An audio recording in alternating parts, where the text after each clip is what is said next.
तो इस मल्टीवर्स के पटरिका चाहे लास्ट स्टेशन हमारा सीक्रेट वॉर्स हो, बट वहां पहुंचने के लिए अलग अलग ट्रेन लेने ही होंगे। लाइक कैंग के वापस आने की तैयारी तो शुरू हो ही चुकी है। डेडपूल 3 हमारा होराइजन में है, जिसमें पता नहीं क्या कुछ नहीं होगा। आखिर में तो वर्ल्ड वॉर हल्क के भी आने की चर्चा है, जो कि इस बिखरे हुए मल्टीवर्स सागा में सारे हीरोज को एक साथ लाने का काम करेगा अगेंस्ट मल्टीपल हल्क थ्रेट्स। और हमारे डॉक्टर बाबू तो तीसरी आंख खोल के इनकर्शंस को हैंडल कर ही रहे। बट इन सब के साथ देखो मार्वल हमारी एक और मैसिव स्टोरी लाइन को भी घुसा सकती है, जो कि लिटरली सबको पीछे छोड़ देगी। Avengers versus X Men. इस पे पहले भी मैंने वार्तालाप कर रखा है, बट आज भाई ऐसे पूरा तकिए पे लेट के बात करेंगे ये इवेंट हमें कैसे, कब और क्यों देखने मिल सकता है। सो लाइक बटन को रफ्ता मार के शुरू करते हैं। तो इस रोड टू सीक्रेट वॉर्स का देखो एक ही की इंग्रेडिएंट है, और वो है इनकर्शंस। अभी तो भाई शुरू भी नहीं हुए, सारे अपने निश्चिंत लगे हुए हैं, बट एक बार चालू हो गए खत्म तब कोई ऐसा तेरा मेरा नहीं करेगा। एडमंटियम दे, वाइब्रेनियम ले, हल्का खून, इसके चड्डी मेरा बनियान, भाई सब छोड़ छाड़ के हीरो विलेंस सारे एक साथ आ जाएंगे अपने यूनिवर्स को बचाने के लिए। और अभी तक चाहे ये 616 वाले हमारे हवा में उड़ रहे हैं, ना कैंग ना इनकर्शंस दोनों से ही पाला नहीं पड़ा, बट चिंता नॉट, जल्द ही पड़ेगा। बिकॉज मार्वल ने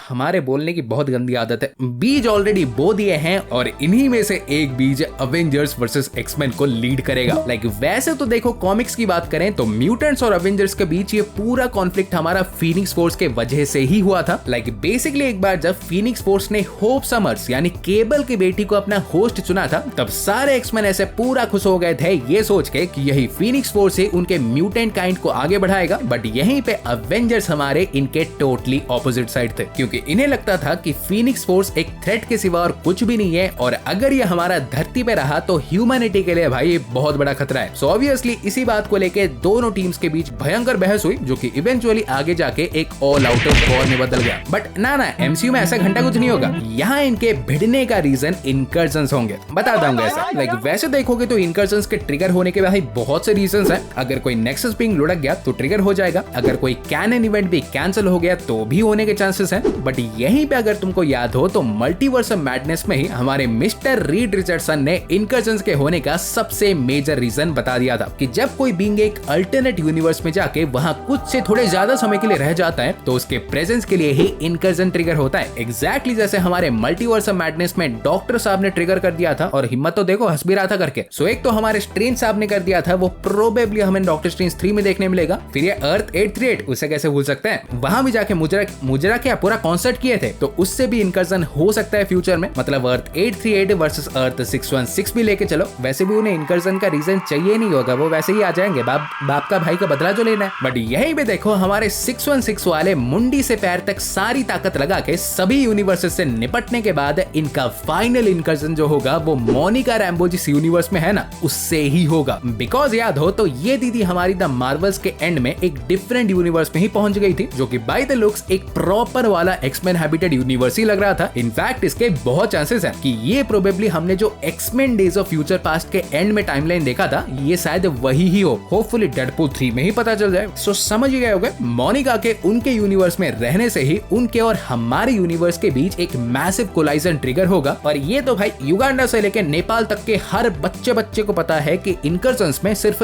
2 ही ऑप्शंस होते हैं, उड़ जाओ या तो उड़ा दो। सो ऑब्वियसली ये दोनों यूनिवर्स के वासी अपने अपने रेस्पेक्टिव यूनिवर्स को बचाने के लिए लड़ेंगे। हमारे अवेंजर्स वर्सेस उनके एक्समैन, क्या पता मे बी उनके अवेंजर्स भी हुए तो उनके OG6 भी एक्टिव हो सकते हैं, लग जाएगी भाई इन्हें हराने में। सो इसी तरह इन दोनों यूनिवर्सेस के बीच एक मैसिव बैटल देखने मिले, जस्ट लाइक कॉमिक्स में बैटल वर्ल्ड बनने से पहले अर्थ 616 और अल्टीमेट यूनिवर्स के बीच हुआ था। और फाइनली एंड में आइदर एक साइड कंप्लीटली डिस्ट्रॉय हो जाएगा या तो दोनों ही उड़ जाएंगे, मतलब दोनों दुनियाएं, लोग बच जाएंगे स्टिल कुछ एस्केप करके। जहां से हमारे कॉमिक्स के रास्ते जाएं तो इसके बाद हमारे डॉक्टर डूम हो, कैंग हो, बियॉन्डर हो, इनमें से कोई बैटल वर्ल्ड क्रिएट करेगा और सीक्रेट वॉर्स का थर्ड और फाइनल एक्ट यहीं पे देखने मिले। और एग्जैक्टली देखो ऐसे हुआ ना तो हमें काइंड ऑफ एक कॉमिक एक्यूरेट सीक्रेट वॉर्स का सेटअप तो मिलेगा ही सही, बट ऑल्सो जो स्टोरी लाइन हमें एक्समैन के आने के सालों बाद मिलती ना, पता नहीं कितने फेजेस के बाद। पता है ना होप समर साइक्लॉप्स की ग्रैंड डॉटर है, मतलब अभी तक तो भाई एमसीयू में साइक्लॉप्स भी नहीं आया, तो पहले वो आएगा, शादी करेगा, केबल पैदा होगा, फिर केबल आगे जाके होप को अडॉप्ट करेगा, फिर होप को भाई फीनिक्स फोर्स मिलेगी, फिर इस पे अवेंजर्स हमारे दंगे करेंगे, भाई दांत झड़ जाते। तो ऑलमोस्ट ऐसी ही स्टोरी लाइन हमें अभी मिल रही है, और वो भी सीक्रेट वॉर्स के पहले। इवेंट सिर्फ इतना थोड़ी है, ये अवेंजर्स वर्सेस एक्समैन एमसीयू के अगले सागा को भी सेटअप कर सकती है। लाइक डेडपुल और वुल्वरिन 616 तो आ ही रहे, फिर फैंटास्टिक फोर वाले भी एक अलग ही यूनिवर्स के होंगे जो कि हमारे यहाँ आके बसेंगे। सो इसी तरह ये भी हो सकता है कि इनकर्जन में अपना यूनिवर्स पूरी तरह से खोने के बाद ये म्यूटेंट्स लोग 616 में ही आ जाए और आके परमानेंटली रह जाएं। तुम बताओ तुम्हारे इस पे थॉट्स और विचार क्या है, तुम्हें क्या लगता है इस पोटेंशियल मैसिव क्लास के बारे में, डेफिनेटली बताना। और ऑफ कोर्स वीडियो अगर पसंद आई हो तो प्लीज लाइक करो यार, भूल कैसे जाते हो, मैं याद दिला तो देता हूँ, कर दो। और ऐसे हमारे रापचिकदार कंटेंट पाते रहने के लिए चैनल को सब्सक्राइब कर दो और मैं तुमसे मिलूंगा अगले वीडियो में। सो गाइस तब तक बाय और टेक केयर।